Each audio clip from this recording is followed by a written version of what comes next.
ҷавҳари таърихиву фарҳангии ин ҷашн албатта ки пирӯзии инсонҳо буда, ба ҳамдигарфаҳмиву ҳамзистӣ, осоишта, накӯкорӣ, дӯст доштану эҳтиёт кардани табиат ва неъматҳои он ҳидоят менамояд.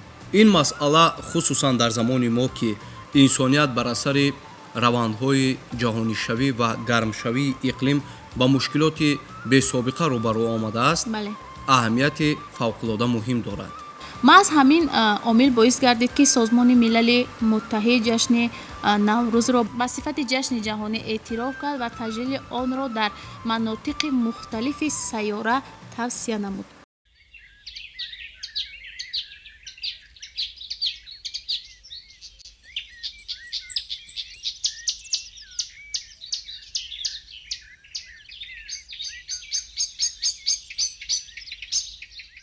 сабадбофӣ яке аз ҳунарҳои қадима буда, дар замони гузаштаи дур низ аз он истифода мебурданд.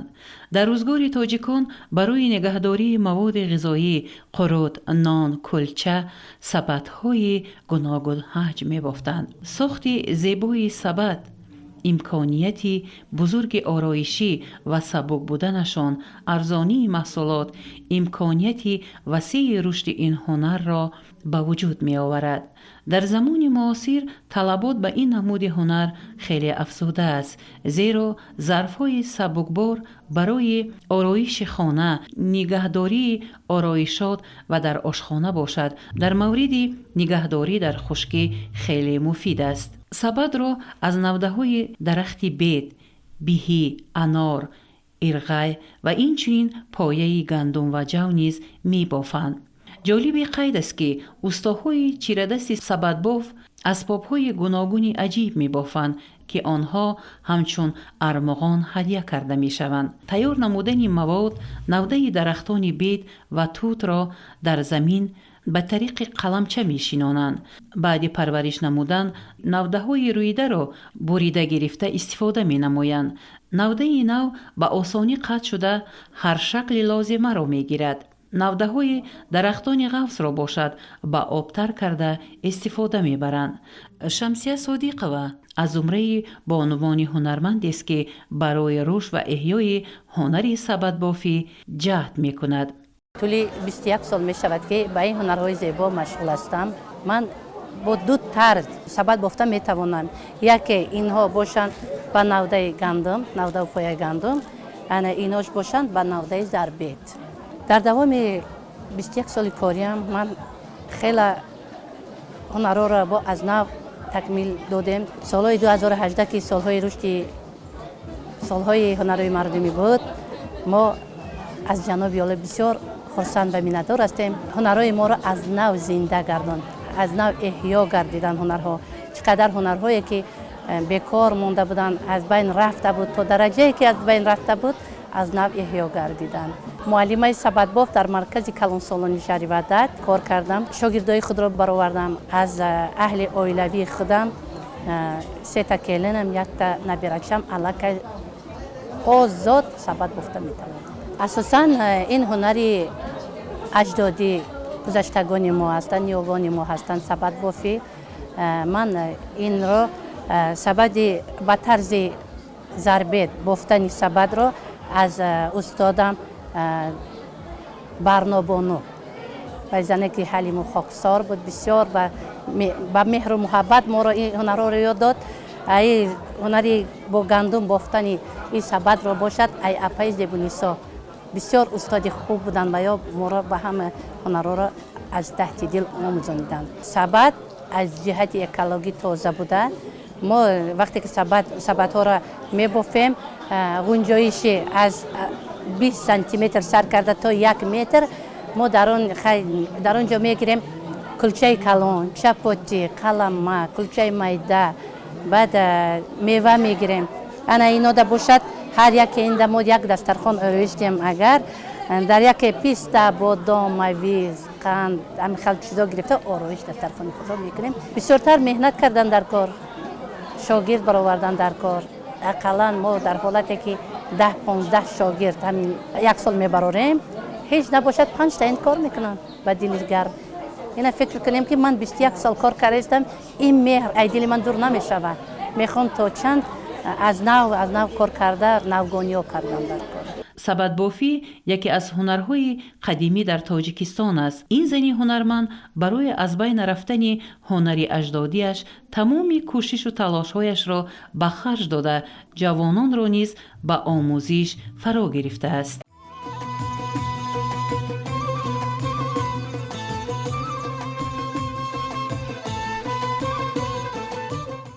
ба муродаш ҳама дилдода расад, ба ҳама бахти худо дода расад.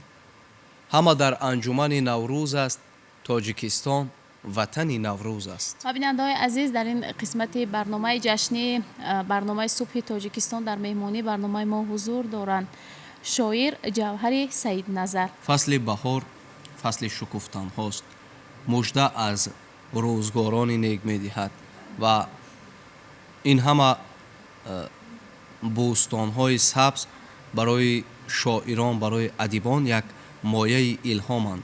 ҳамин тавр не?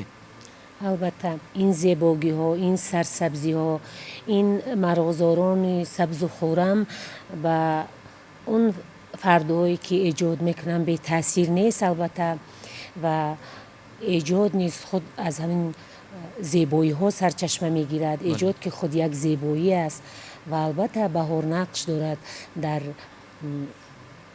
ба илҳом омадани як шоир, як нависанда, як эҷодкор. дар бораи наврӯзи оламафрӯз шеъраке дорам ки барои шумо ва бинандагони азиз мехонам.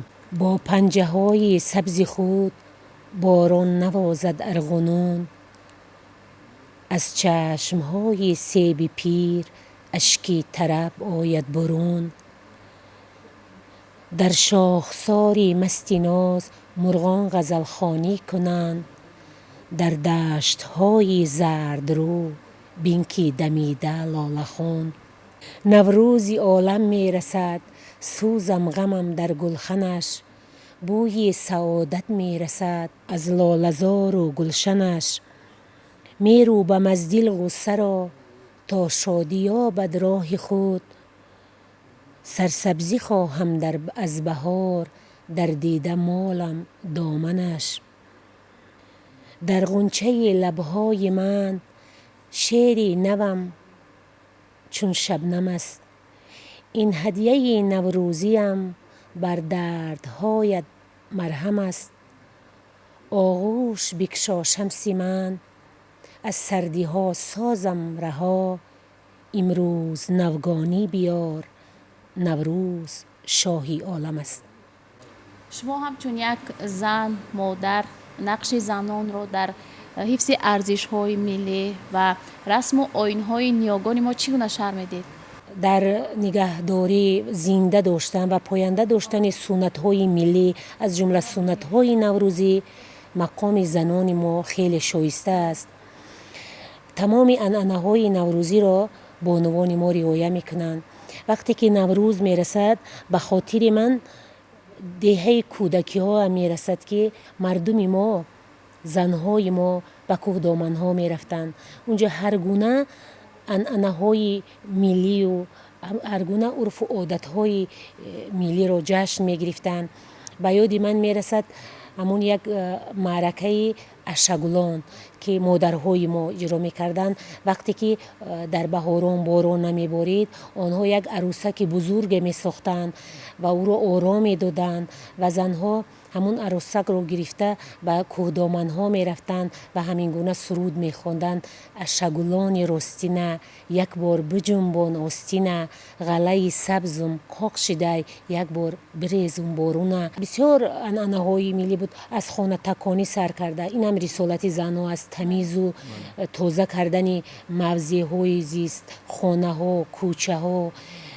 баъди ин анамин дар кӯҳдоманҳо ҷамъ шуда ҳар гуна хӯрокҳои миллиро мепухтанд. ҳар як маҳалла, ҳар як кӯча то метавонистанд занон ҳунарҳои ошпазӣ, ҳунарҳои ширинипазӣ, ҳунарҳои дузандагии хешро ба намоиш мегузоштанд. тифлакон шодмонӣ мекарданд. наврӯз як ҷашни зебое аст ки به زنان تعوام است و رسالت نگهداری و پایندگی سنت های نوروزی هم بیشتر به دوش بانوان است. امروز بعد که نوروز ما با تشبوس پیشوای ملت جهانی شد و امروز نوروز در فضای استقلال کشور یک زیبایی دیگر دارد. نوروز را ما بسیار زیبا پیشواز میگیریم. الکی با فرارسی ماه مرد تیاری ها به نوروز آغاز میگردد و کوچه های شهر پر از دختران اطلس پوش و چکم پوش میگردد. شکرانه که ما در این دیار زیبا زندگی میکنیم، چون این جشن های زیبا داریم و یک ملتی کهن و متمدنیم. تشکر زیاد. در واقع انعنه و آیین‌های نیک جشن نوروز در سرشت مردم تاجیک نهفته است و خلق عزیز ما با یک شادی، با یک شادکامی از این جشن قدیمه اجدادان خود استقبال میگیرند. و بیننده های عزیز یادآور بشیم که در مهمانی برنامه ما حضور داشتند شاعر جوهر سید نظر. برنامه جشن صبح تاجیکستان بخشیده به جشن نوروز بین المللی همان ادامه دارد. در ادامه ما را پیگیری کنید.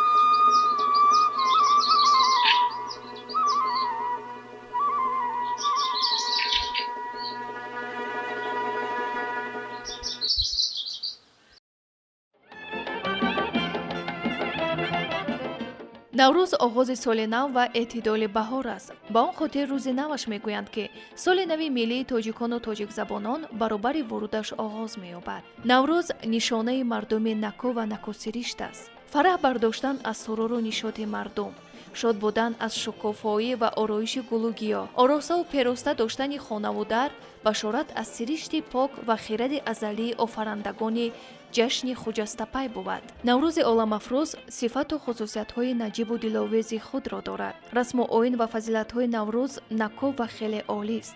он ба мардум шодиву нишод, хуррамӣ ва табу рӯҳи болида меорад.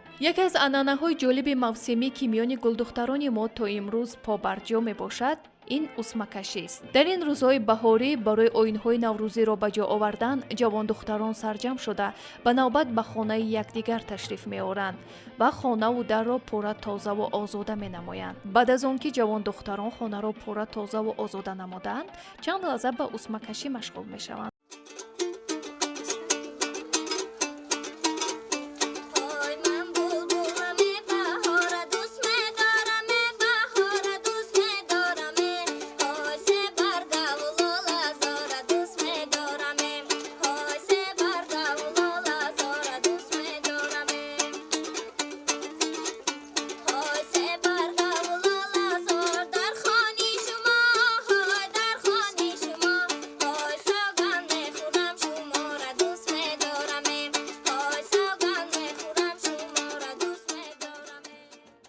наврӯз ҷашнест ки оини некманишинӣ ва таҳаммулгароиро тарғиб намуда, бо фарорасии он одамон ғубори кинаву адоватро аз дилу зеҳн дур мекунанд, бо рӯй овардан ба покиву садоқати ботинӣ, бунёдкориву созандагиро иқдом менамоянд.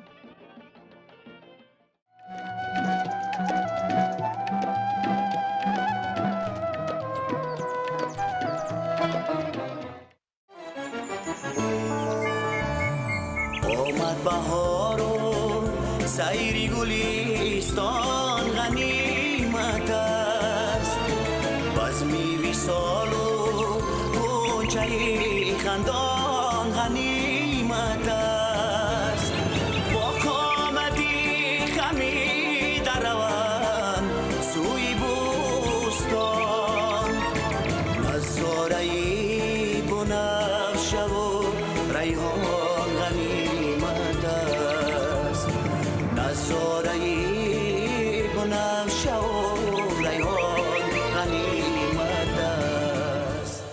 бонувони ҳунарманд дар ин ҷашн ҷамъ омада ҳунармандии худро муаррифӣ мекунанд. яке аз ҳамин гуна таоми миллӣ далда мебошад ки аз гандум, лӯбиё ва дигар донагиҳо тайёр карда мешавад. Нахуст гандумро тоза шуста бо лӯбиёгиҳо ва донагиҳо ба дег меандозанд. Баъдан намак ва зиравориҳоро дар даруни дег пошида омехта мекунанд.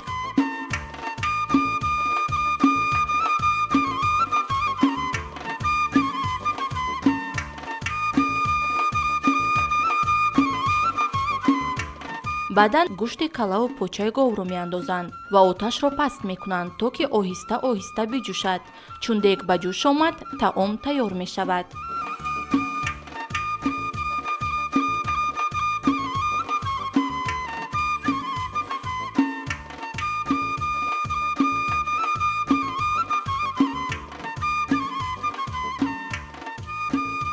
баъдан дар косаҳо гирифта чаккаю кабудӣ ҳамроҳ мекунанд. таомҳои миллӣ пеш аз ҳама фарҳанги миллии моро муаррифӣ мекунанд. ҳар меҳмони хориҷие ки ба кишвари мо ташриф меорад, бо чашидани таъми чунин таомҳо ҳатман баҳои сазоворо арзанда мешуморанд. таомҳои миллӣ дар айёми баҳорон ки бо изофаи гиёҳҳои табиии наврӯста ва тару тоза омода карда мешаванд, боз ҳам болаззату хушхӯр мегарданд.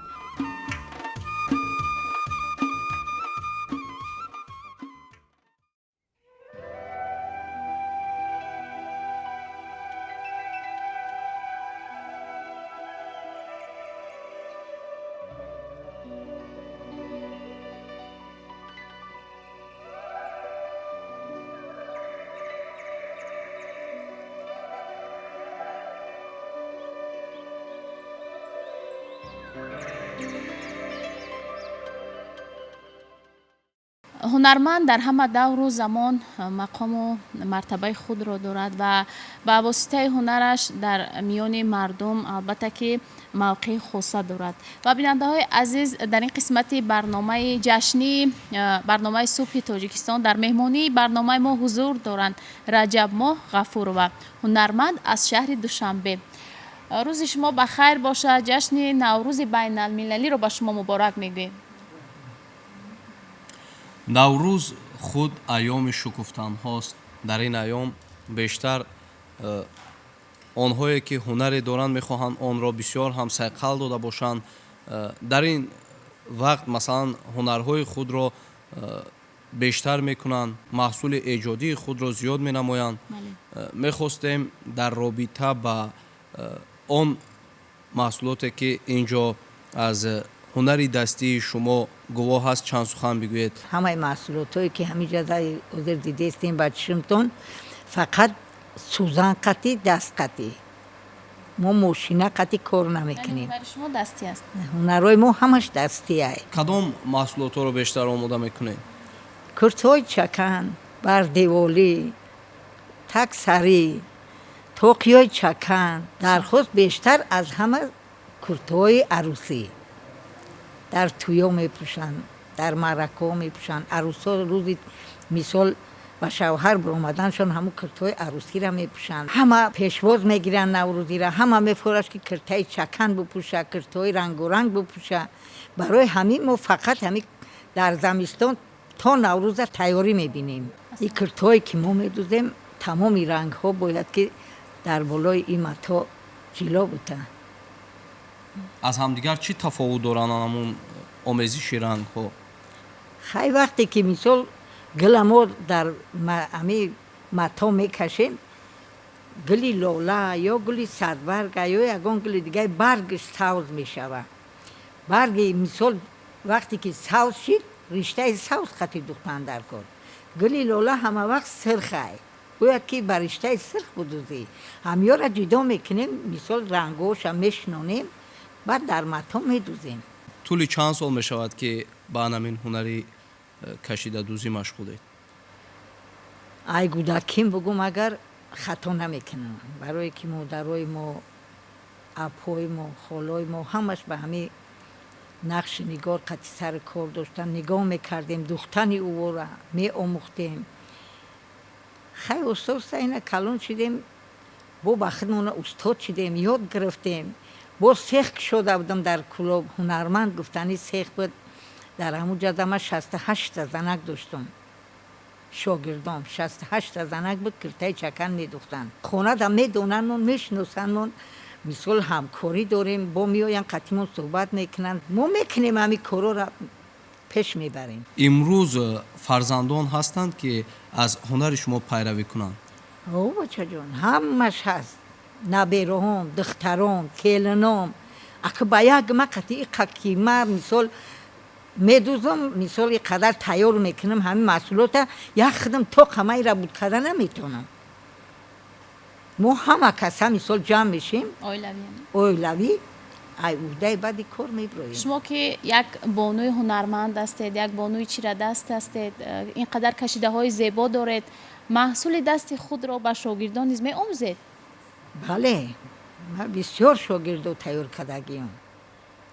همین طرف کلوب هیچ نباشه یک 200-300 تا شاگرد در کلوب تیار کردیم. خیلی حاضر اویلای خدمت قطعی همین دخترها کلان شدن، اما قطعی آموختشون کردم، دختنه یادشون دادم، مقصد قلم زنی را یادشون دادم، پاپوری زنی را، همه کاری که اینری که داشتم فرزندا را قطعی نبیرو نشون دادم. عموما فصل بهار فصل شکفتن هاست، فصل از نوع احیا شدن طبیعت است و این ایام خصوصا با آنهایی که ایجادکارند، هنرمندند، یک الهام خاصه میبخشد.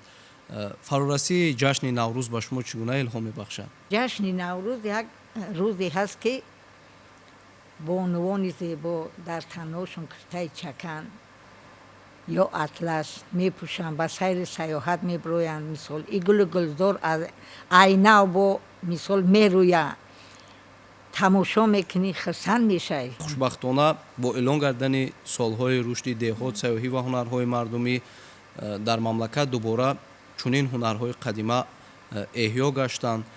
شما همچون یک زنی روزگار دیده، یک مادری روزگار دیده، یک مادری هنرمند با جوان دختران چی توصیه میدهید که در زندگی آنها کامگار و موفق باشند؟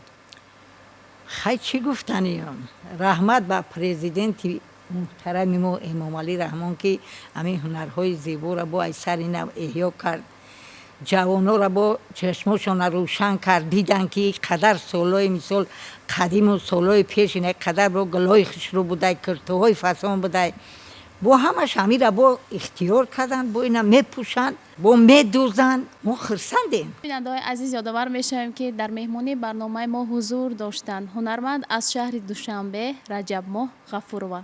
دیگر صحیفه های برنامه جشنی ما ادامه دارند، در ادامه ما رو پیگیری کنید.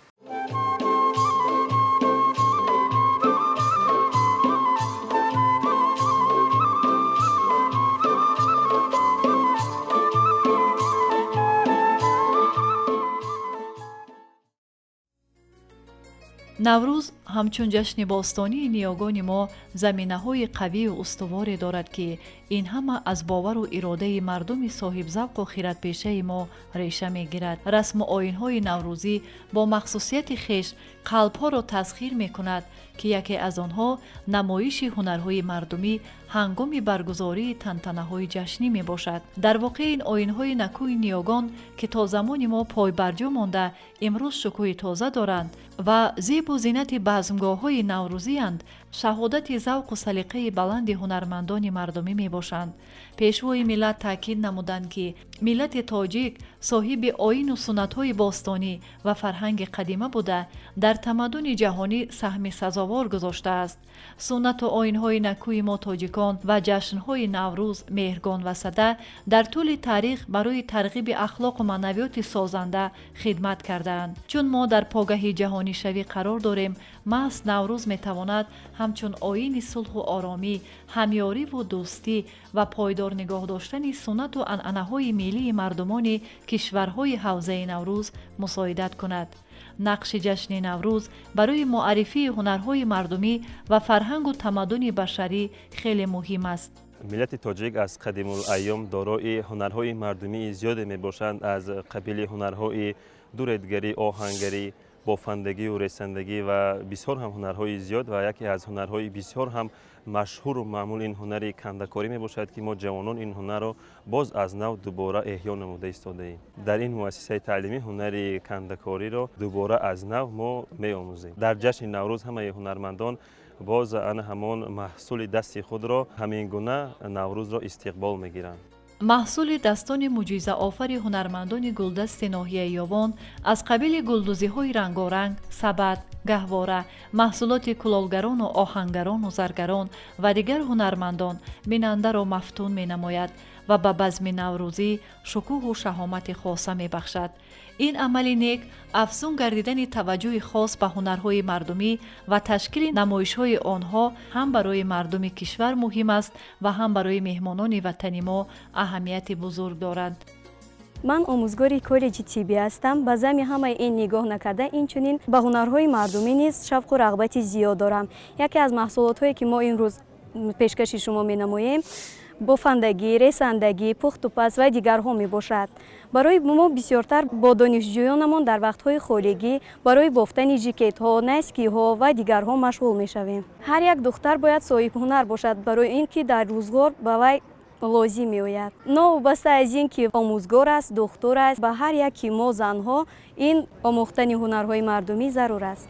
در واقع ما وارثان بازجوی روزگار و پیشه نیاگان خویشیم و هنرهای اجدادی خود را احیا نموده مثل گذشتگانمان صاحب هنر و نکونا میشویم. باعث خوشنودی است که جوانان با آموختن کسب هنرهای ملی شوق و رغبت دارند. برای کسب آموزی جوانان از جانب حکومت جمهوری شرایط ضروری مهیا گردیده است و امروز محصول هنری خود را بخشیده به جشن نوروز جهانی به نمایش گذاشتند. نفسی تازه نوروز مبارک باشد، جشن فرخنده فیروز مبارک باشد. همه جا خرمی و تازه جوانی بینم، دوستان جشن دل افروز مبارک باشد. امروزها نوروز فرخنده پی با تمام نفاست و زیبایی وارد کشوری محبوب و بهشت آسای ما گردیده است. فصل بهار با تمام شکوه و شهامت، با تمام شکوه و جلال و زیبایی امروز وارد طبیعت دیار بهشت آسای ما تاجیکستان گردیده است و مردم شرفمند و فرهنگ پرور ناحیه یاوان این جشن مبارک را با یک شکوه و شهامت و دلگرمی استقبال گرفته ایستادند. با تمام وجود، با تمام آن محبت و احساس گرمی وطنداری که نسبت به این جشن مبارک دارند، امروزها در همه گوشه و کنار این دیار دلپذیر با پیشنهاد هنرهای مردمی، با پیشنهاد همه گونه صنعت و استعدادی که در وجود خود میپرورند، این جشن مبارک را با یک زیبایی استقبال گرفته، با این وسیله صداقت و محبت خود را به ارزش‌های والای فرهنگ ملی تاجیک نشان می‌دهند. احیای هنرهای مردمی این پیش از همه در سیاست امروزه حکومت مملکت، خاصه اساسگذار صلح و وحدت ملی، پیشوای ملت نیز در مد اول ایستاده است و همیشه در همه پیام‌هایش و در تمام برآمدهایش پیوسته سرور مملکت ما درباره از نو احیا کردن و زنده گرداندن هنرهای مردمی تاکید می‌نمایند و مردم صنعت دوست و معرفت پرور و با هنرمند و صاحب استعداد تاجیک با جانبداری از این سیاست فرهنگ پرورانه سرور مملکت خود هنرهای قدیمه مردم تاجیک را امروز از نو احیا گردانیده در همین گونه جشن‌های ملی پیشنهاد مردم گردانده ایستادند. بنابر همین ما نیز با یک محبت و صداقت، با یک دلگرمی در این نمایش هنرهای مردمی اشتراک نموده ایستاده ایم. بیا نوروز با صد نغمه و با ناز نوروزی، فضای دل فرح افزا شود ز آواز نوروزی. اگر آیی با صد عشوه بگشایی در دل را، نمایم با دل و جان دیده پایانداز نوروزی. ذوق و رغبت هنرور امکان می‌دهد که او با سعی و تلاش به قله مقصود برسد، همه اندوخته‌های خود را در عمل تطبیق نماید و با محبت و صدق پی ایجادهای نوین جهد کند. چون این بار زحمت کشیدنها هنرمند را صاحب احترام و نکونا می‌نماید. این نکته را جوانان سعادتمند کشور درک نموده پیوسته کسب و هنر می‌آموزند و باعث خوشنودی است که آفریده‌های دستان هنروران جوان نمایش هنرهای مردمی را که به استقبال جشن نوروز برگزار گردیده است зебу зинат медиҳад.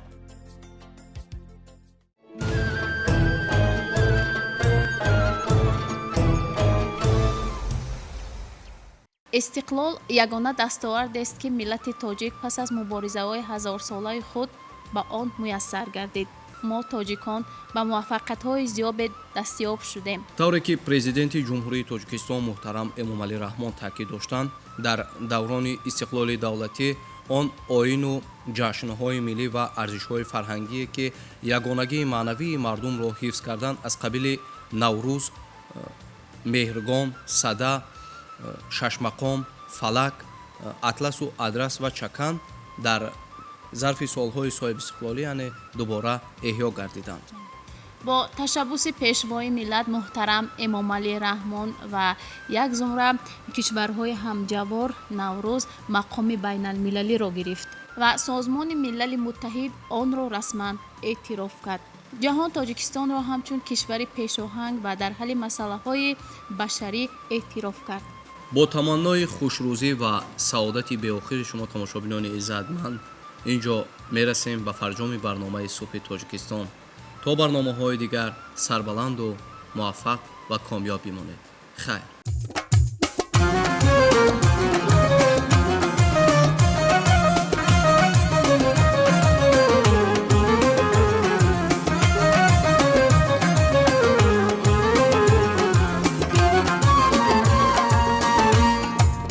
تو گلی شکفته روی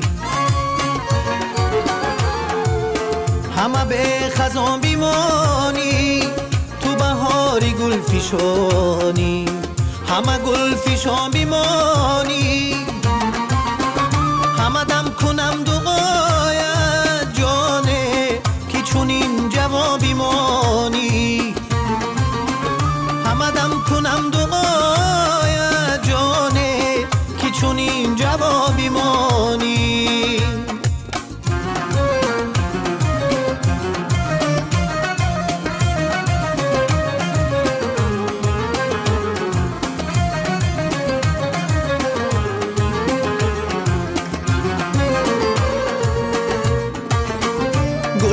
شوقی لب‌های تو دارد، امید از چشمی شهلای تو دارد، سراپای تو دنیای تمناست، تمنای سراپای تو دارد، سراپای تو دنیای تمناست، تمنای سراپای تو دارد.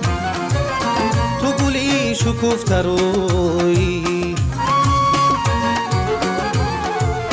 همه به خزان بیمانی، تو بهاری گل فشانی، همه گل فشان بیمانی، همه دم کنم دعایت جانه که چون این جواب بیمانی، همه دم کنم دعایت جانه که چون این جواب بیمانی.